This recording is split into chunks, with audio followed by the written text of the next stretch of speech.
देखो, अगर आप पढ़ने में अच्छे हो या कमज़ोर हो उससे कोई फ़र्क नहीं पड़ता, लेकिन अगर आप 2 से 3 बातों का अगर ध्यान रखोगे अपने बोर्ड के एग्ज़ाम में लिखते समय, तो ये 2 से 3 बातें आपको अपने एग्ज़ाम में काफ़ी अच्छे नंबर गेन करा सकते हैं। लास्ट टाइम भी कुछ स्टूडेंट्स थे जिन्हें हमने यही ट्रिक्स बताई थी और उन बच्चों के मार्क्स काफ़ी अच्छे आए थे इन ट्रिक्स को फॉलो करके। तो अगर आप भी इन 3 चीज़ों का ध्यान रखते हो या इन 3 ट्रिक्स को फॉलो करते हो तो आप भी अपने अच्छे नंबर ला सकते हो। अभी तक आपने हमारे चैनल को सब्सक्राइब नहीं किया है तो सब्सक्राइब कर दीजिए, क्योंकि ऐसी ही इन्फॉर्मेटिव वीडियोज़ हम लाते रहेंगे। तो बिना देर किए हम जानते हैं वो 2 से 3 पॉइंट कौन से हैं जिसका फॉलो करके हम अपने एग्ज़ाम्स में अच्छे नंबर स्कोर कर सकते ट्रिक नंबर 1, प्रेजेंटेशन। प्रेजेंटेशन बहुत ज़्यादा ज़रूरी है। क्यों? क्योंकि first impression is the last impression. इसीलिए आपको आपका जो पेपर है उसमें प्रेजेंटेशन बहुत ध्यान से अच्छे से करना है। वो कैसे? देखो बच्चों, आप जब पेपर अटैम्प्ट करोगे तो आपको उसमें कोशिश करनी है कि जो हमारे 3-4 पेजेस होंगे स्टार्टिंग के, आप उसमें एकदम नीट एंड क्लीन लिखें, क्योंकि गलतियाँ होंगी तो ख़राब लगेगा। तो आपको कोशिश यही करनी है एकदम नीट एंड क्लीन हो और उसमें कटिंग ना हो। जब भी आपसे गलती होती है तो आपको ज़्यादा कट नहीं करना ऊपर नीचे से, आपको हल्की सी एक लाइन खींच देनी है बस। अगर हम बात करें शुरू के 2 से 3 पेज अगर हमें नीट एंड क्लीन लिखना है तो उसके लिए तो हमें पहले वो चीज़ें लिखनी होंगी जो हमें पहले आता है ना। लेकिन बहुत सारे लोग क्या करते हैं, आपको अलग अलग ट्रिक बताते हैं कि एक काम करो, आप पहले वो क्वेश्चन करो जो आपको नहीं आता है ना, या फिर आपको जो नहीं आएगा वो पहले कर लोगे तो जो आता है वो तो लास्ट में कर ही लोगे। देखो ये सब बहुत कहने की बातें हैं। आपका जो ट्रिक है, जो आपको सबसे अच्छे नंबर लाने की ट्रिक है, वो ये है कि आपको जो पहले क्वेश्चन आता है आप पहले उसे अटैम्प्ट करें, बाकी जो नहीं आता उसके लिए हम लास्ट में बात करेंगे।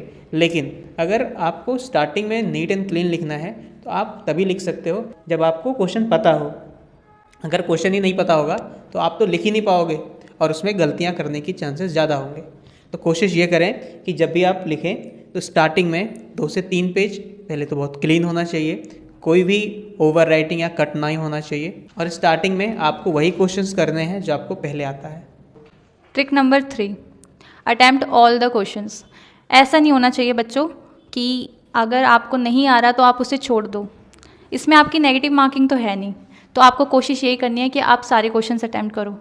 लेकिन इसका मतलब ये भी नहीं है कि अगर आपको कोई क्वेश्चन नहीं आ रहा और आप उसमें कुछ भी लिख कर आ जाओ, इससे भी आपके मार्क्स नहीं मिलेंगे। आपको क्वेश्चन ध्यान से पढ़ना है और उस टॉपिक को रिलेट करके जो भी चीज़ें आपको उसके बारे में पता है आपको वो चीज़ें उसमें लिखनी है। तो इससे क्या होगा, टीचर आपको मार्क्स ज़रूर से ज़रूर देगा। और अगर आप इसी तरीके से सारे क्वेश्चंस अटैम्प्ट करोगे तो अच्छे स्कोर लाने में ये आपके लिए बहुत ज़्यादा यूज़फुल होगा।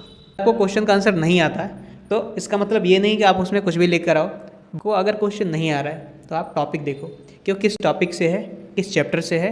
आप क्वेश्चन पेपर में देखोगे तो क्या पता उस क्वेश्चन से कोई ना कोई टॉपिक मिलता जुलता हो, तो आपको वही। Most important thing, time management. अगर आप टाइम मैनेजमेंट नहीं कर पाओगे तो सब कुछ वेस्ट है। तो आप टाइम मैनेजमेंट करोगे कैसे, मेन बात तो ये है। तो बच्चों आपको ये देखना है कि क्वेश्चन कितने मार्क्स का है। अगर क्वेश्चन 2 नंबर का है तो आप उसी के अकॉर्डिंग लिखोगे। ऐसा नहीं होना चाहिए कि आप 2 नंबर के क्वेश्चन में बहुत ज़्यादा लिख रहे हो। 5 नंबर का क्वेश्चन है तो आप उसी के अकॉर्डिंग लिखोगे। ठीक है बच्चों, तो इसी तरीके से आपका टाइम मैनेजमेंट होगा और टाइम मैनेजमेंट के साथ साथ अगर आप चीज़ें करोगे तो चीज़ें और बेहतर होंगी। बहुत सारे बच्चे एक और गलती करते हैं, जब उनको कुछ नहीं आता लिखने में तो वो क्या काम करते हैं कि क्वेश्चन पेपर के बीच में ना पैसे रख कर आते हैं। ठीक है, जब कॉपी चेक करता है एग्जामिनर तो उस कॉपियों के बीच में पैसे मिलते हैं। 10 रुपये रखता है, कोई 20 रुपये, कोई 50 रुपये, कोई 100 रुपये। बच्चों मैं बता दूं, पैसे रखने से आपको कोई भी एग्जामिनर मार्क्स नहीं बढ़ाएगा। ठीक है, इससे आपकी भी बेइज्जती होगी और एग्जामिनर तो हंसेगा ही हंसेगा। कुछ बच्चे तो ऐसा होता है मैम कि वो इमोशनल बातें लेकर कर आते हैं कि सर मेरी शादी है और सर मैं लास्ट ईयर फेल हो गया था, इस बार पास करा दो, नहीं तो ये कर लूँगा। कुछ लोग कहते हैं सर अगर पास नहीं हुआ तो मर जाएंगे, ये करेंगे। बच्चों ये इमोशनल बातें वहाँ पर काम नहीं आती। आप अगर यही सारी चीज़ों के बदले टॉपिक से रिलेटेड 2-4 लाइन भी लिख दोगे ना तो एग्जामिनर आपको वहाँ पे नंबर देगा। लेकिन अगर आपने ये सारी बातें लिखी एग्जामिनर आपको एक भी नंबर नहीं देगा। इवन आगे आपने अगर अपने कुछ क्वेश्चन का आंसर लिखा भी होगा ना तो भी लाइटली लेकर यूं ही चेक कर देगा, और जहाँ आपको 4 से 5 नंबर मिलना चाहिए वहाँ तो बच्चों यही कुछ इंपॉर्टेंट ट्रिक्स थी जिन्हें फॉलो करके आप बहुत अच्छे स्कोर लेकर आ सकते हो और अपने एग्ज़ाम में अच्छी परफॉर्मेंस कर सकते हो। तो मिलते हैं नेक्स्ट वीडियो।